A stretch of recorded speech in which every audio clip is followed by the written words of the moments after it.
If you see this diagram, 4 electrons are crossing. How much charge is crossing there?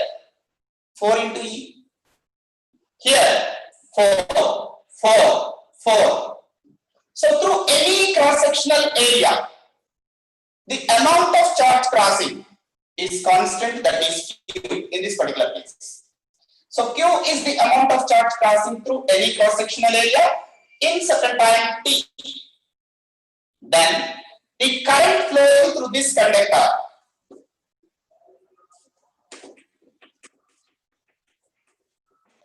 current through this conductor is Q by T. Charge by time. From this we can define the current as rate of flow of charge through any cross-sectional area. Cross-sectional area of a conductor.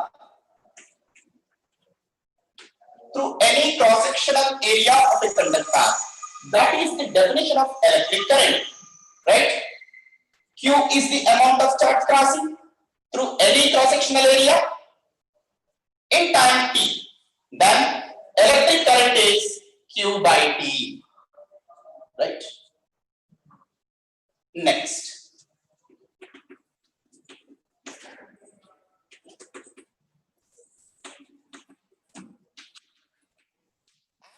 Current. Sometimes we find the word average current.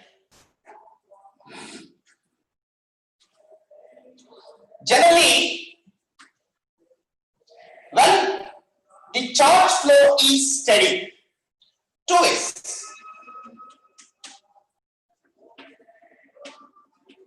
Charge flow is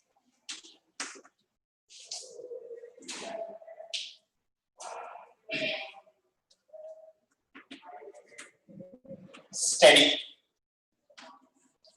Charge flow is steady means what? This example.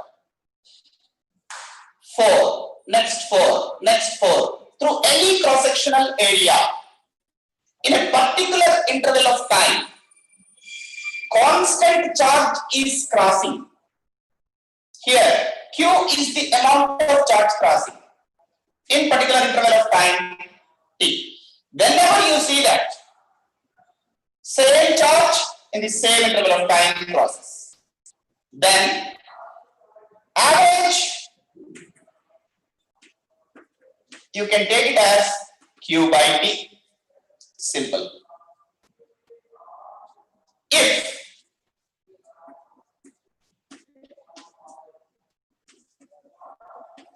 charge flow is not steady, charge flow is unsteady. Sometimes 4 charges, 4 electrons, up that 8 electrons, up that again it is decreased to 3 like. The charge flow through the cross-sectional area is varying with time. Charge flow is not steady in the sense charge is a function of time. Charge crossing that area as a function of time.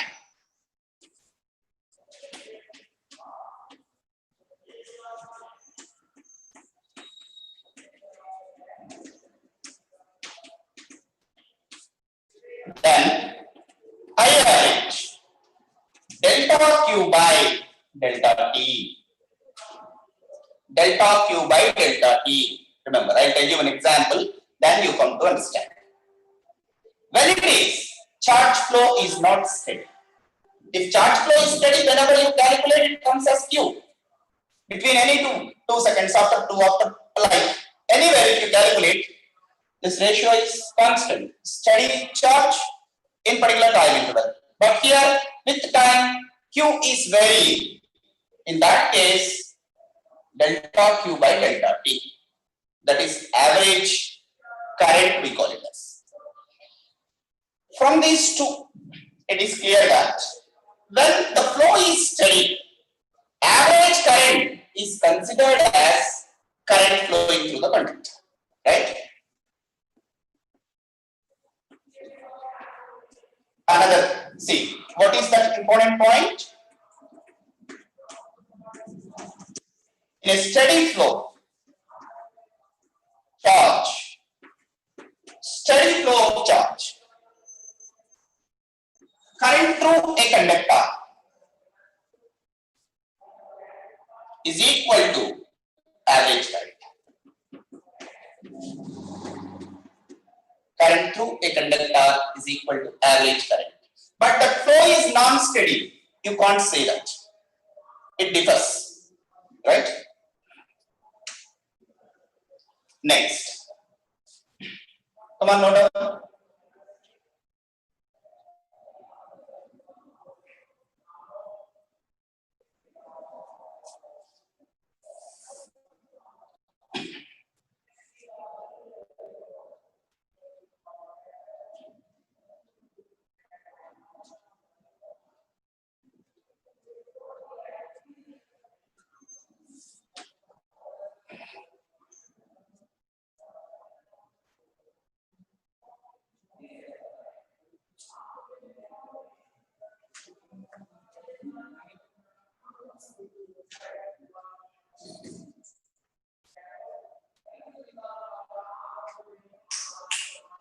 Well, next.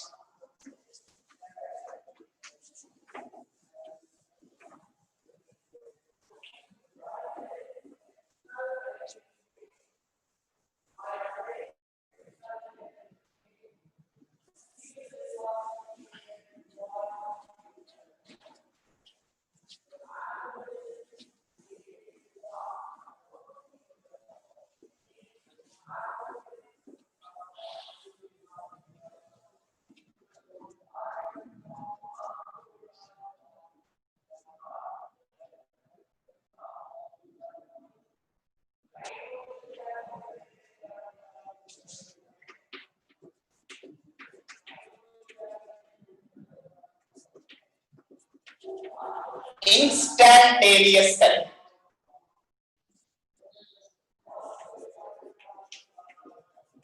Instantaneous current.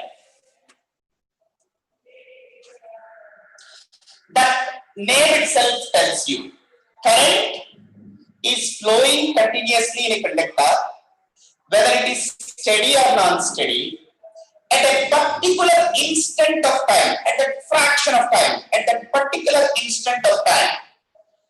If you calculate the current flow, that you call it as instantaneous current. Current at a particular instant of time, right?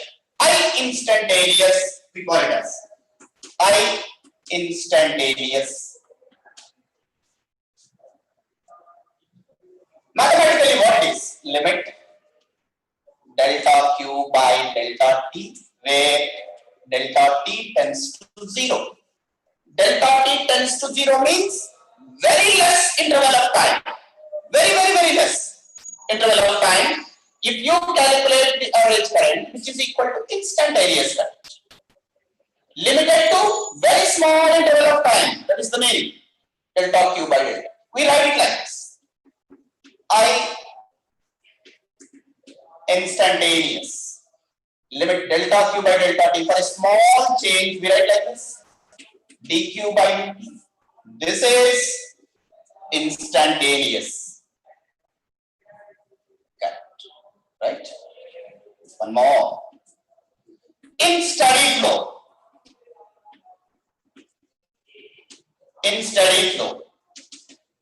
instantaneous is equal to I average. Steady flow at any interval of time, at any fraction of time, at any instant of time, if you calculate the current, if the flow is steady, it is q by d, q by d, q by d only. Whenever you calculate q by t, dq by dt, which is equal to dq by dt, instantaneous. So whenever the flow is steady, then I instantaneous is equal to I average. Remember it. If it is non-steady, simply telling you at a particular instant of time, more charge is crossing, current comes more. At a particular instant of time, less charge is crossing the area, less charge will come, less current will come. So I instantaneous is not equal to I average. When it is in a non-steady flow, if the flow is steady, I instantaneous is I average. You can take it. Okay, remember this. Well, what is the unit of current?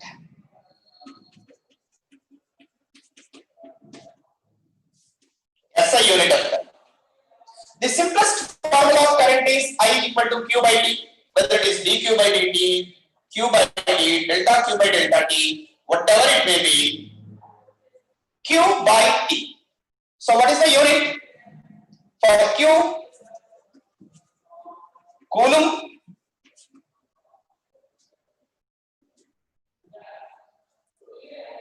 For time, second.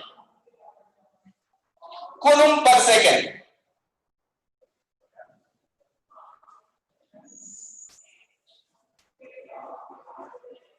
Coulomb per second. Right?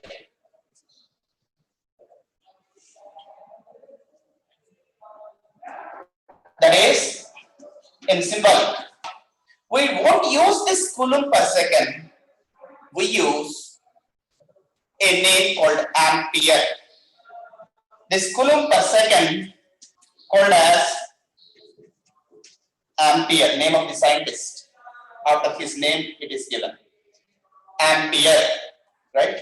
So what is the unit of SI unit of current if you ask? Ampere.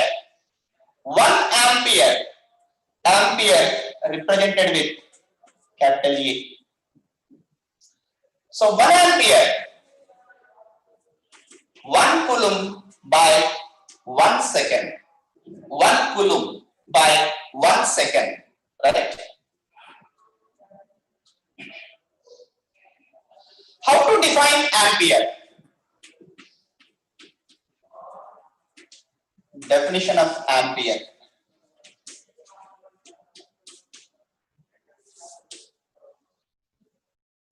One coulomb per 1 second. 1 coulomb of charge crossing any cross-sectional area in 1 second in a conductor, the current flowing through that conductor is said to be 1 ampere. How much charge? 1 coulomb of charge crossing any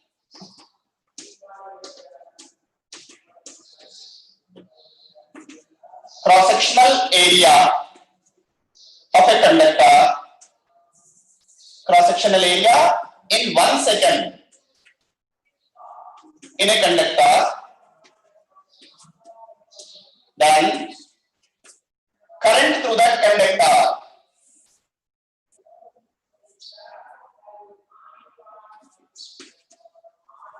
current through that conductor said to be 1 ampere. Said to be 1 ampere, right? PU point important. Formula and definition. That is the unit. One more.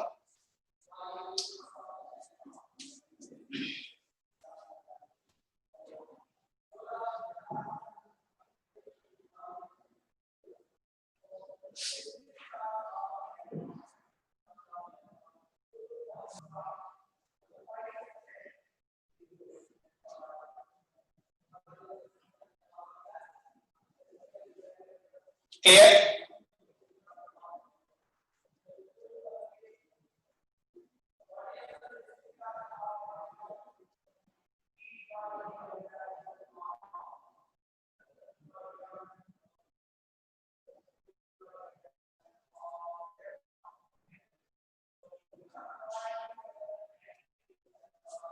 Come on.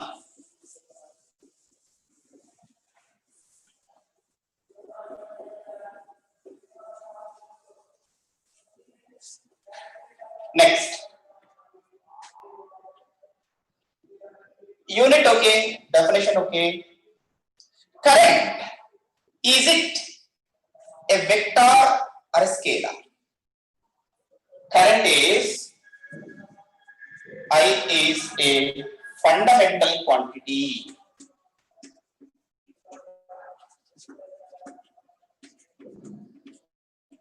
We have 7 basic fundamental quantities. Among them, current is one fundamental quantity, like length, mass, time.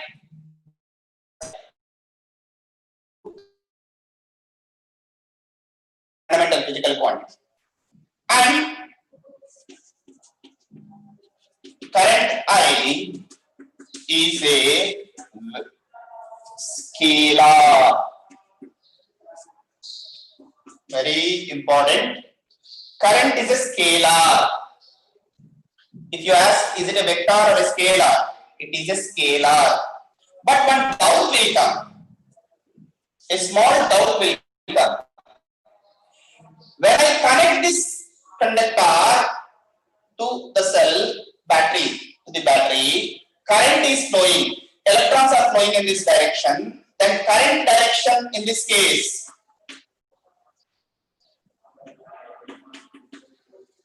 current direction is always from positive to negative, opposite to the direction of flow of electrons, from positive terminal of the battery to the negative terminal of the battery. Again and again I am telling you, you have to remember.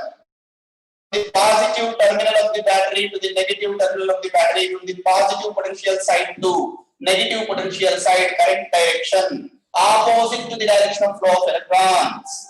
Clear? So if you observe here, current has magnitude, some value. From the calculation we get I q by t. If you know q, if you know t, you get I value. Magnitude it has.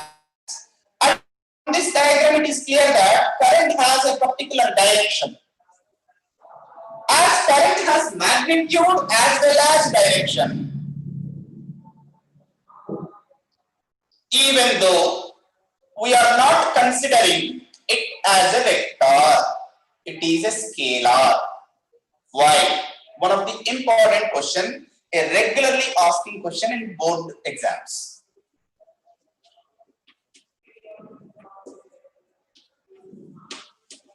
Even though current has both magnitude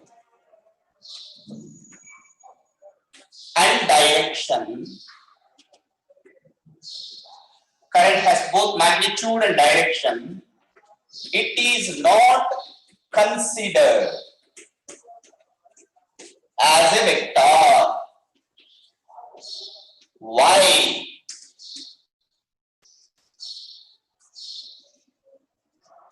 It is not considered as a vector. What is the reason? Explain with an example they ask. See here. This is one conductor. This is another conductor. And this is another conductor. These two are connected here, and this is the line, another wire is connected. 3. In this, some 3 amperes of current is coming, let us say I1. In this, some 2 amperes of current is coming. These two conductors are making certain angle theta.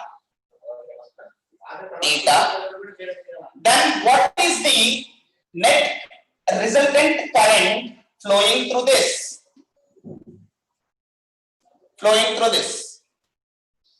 Practically, if you measure, the current flowing through this conductor is simply the sum of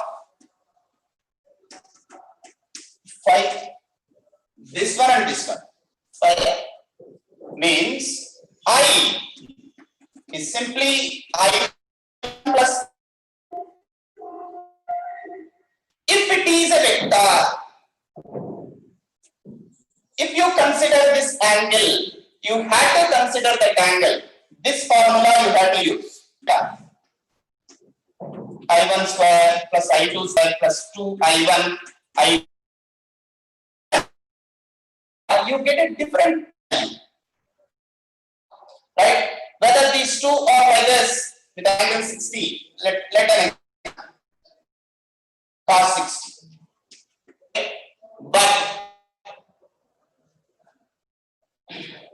see, you check out just by calculation. 3 square 9, 2 square 4, 2 cos 60, 2 get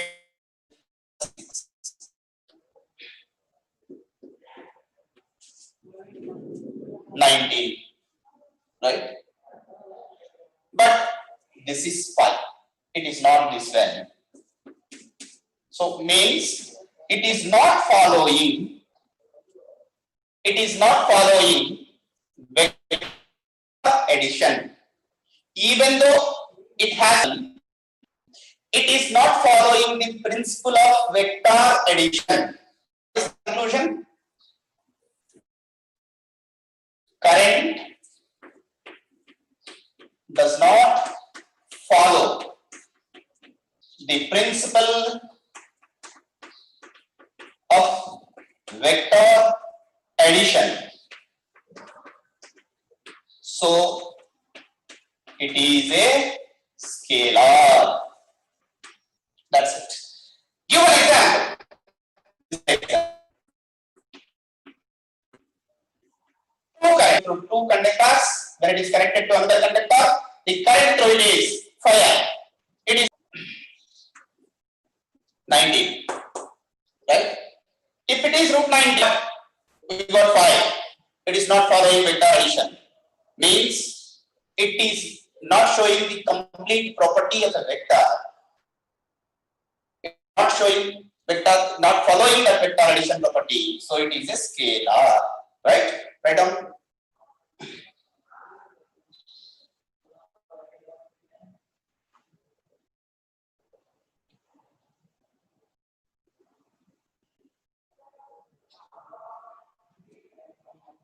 Next.